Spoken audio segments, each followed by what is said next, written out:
Alright, so we're done to our Bible reading. So, ang binasa natin ay mga awit kabanata 86 hanggang 75. So, my takeaway is on the last chapter sa 95 verse 7. Sabi niya, siya ang ating Diyos at tayo ang bayan niya o bayan sa kanyang pastulan, mga tupang kanyang inaalagaan.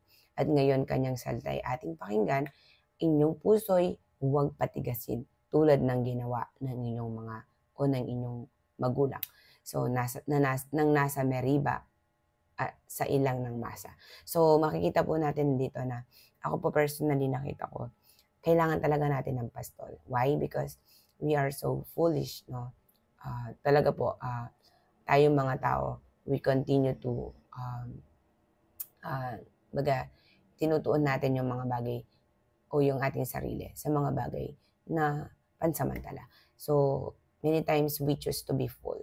Kasi po, hindi naman natin sadyang pinipili, pero wala rin po tayong intentionally na pagpili, no, sa tama, which is ang kanyang salita. Kaya sabi niya, ang kanyang salita ay ating pakinggan.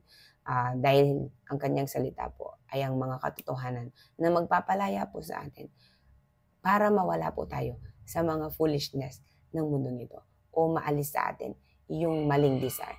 So for me po, we need to acknowledge the Lord. Yes, wala pong sumusobra kapag binabasa at inaalam mo ang kalooban ng Diyos. Wala pong ganun. Wala rin pong sumusobra sa langit.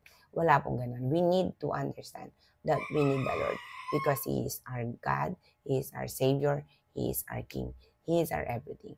So the reason why we are here, because of the Lord. So that's my takeaway for today, and I pray and I declare blessing to you and inspiration also. I leave an inspiration to you to continue to seek the Word of God and ask the Lord and pray intentionally when you read the Word of God. Because I believe the Holy Spirit is the one who can give us the understanding that we need. God bless you po.